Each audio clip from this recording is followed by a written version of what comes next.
Well, this is very exciting. It's been about a year in development. More firmware updates than I can count. But I'm gonna try to do a one-handed video real quick of kind of the features and show you the foundation. I have another 11-minute video on YouTube of kind of the features. But here's a normal setup, 4-foot whips. You see rock lights. Those up there are on the front of the machine. This is what we call a pass-through channel. Front of the machine, and then these two are tied into the whip. Same with this. These two are tied into this whip. The pass-through channel doesn't get affected by turn signal, brake, or reverse functionality. It just always does whatever the controller's doing, or Patriot mode and strobe mode. Obviously, strobe mode only affects if there's a pattern going to it. So I'll try to run through kind of the features here. As you see, I have just a on this Connex board. It is its own turn signal module, which means we have two 12-volt relays. They're not designed to power any lights. It's just designed to trigger relays. But I got some like 30 milliamp LEDs to kind of illustrate the light. But if I were to go put 12 volts on the right turn signal trigger, you could see the right side of the vehicle blinks. If I were to take that off and put it on the left side, same thing. You got the left side blinking, and then as you see, the pass-through channel doesn't do anything. So there, that's blinking, and then that one's blinking. We do allow for hazards. So if you were to trigger that, you now see everything blinking. And then you can release it and it goes back to doing what it was doing before. If we have, say, a blinking happening, and then let's say we hit the brakes, and so the blue wire represents brakes. So if we go over here, it's still blinking, and you see how it only does brakes on the opposite channel that is not actually illustrating turn signal. Something we had some feedback, we have a reverse trigger as well. So if the reverse is hit, it does override turn signal. So you can still see the front is blinking, but the turn signal is initiated. And the thought process there is if you're trying to back up on a dark trail or something, you hit reverse, now you actually can see. I'm gonna go to Patriot mode. So I trigger 12 volts to Patriot mode, and then this is one of the patterns. And then we can cycle. So this green wire, if you just, it's basically a monetary switch. If you trigger it, you see it does rotate through the patterns. So there we go.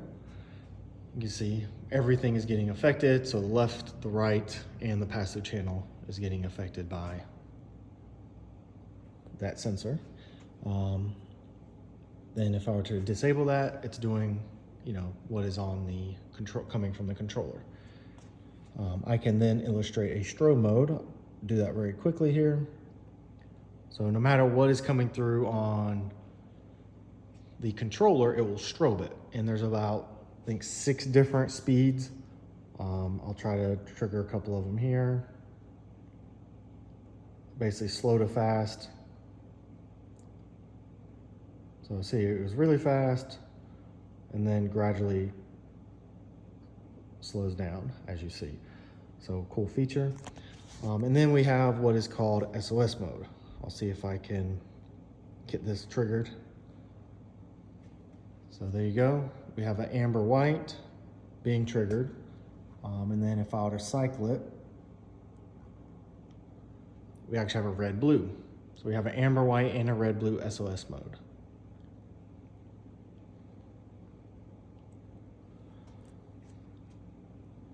And then, all right, another feature we have is, so we have what's called street only mode. So let's say you have this coming through the controller. As you see, the controller's on and sending a data signal through. We have a trigger. So if I were to enable this, it actually, what we call, makes the lights go dark. And so this is designed for, hey, I'm about to hit the street. You know, I don't want to deal with trying to turn off the controller or anything like that. Bam, it goes dark. And then while it is dark, you can still do your turn signal and brakes. So you see that's blinking, but nothing else is on. So that's blinking, as well as the 12-volt light. Nothing else is on.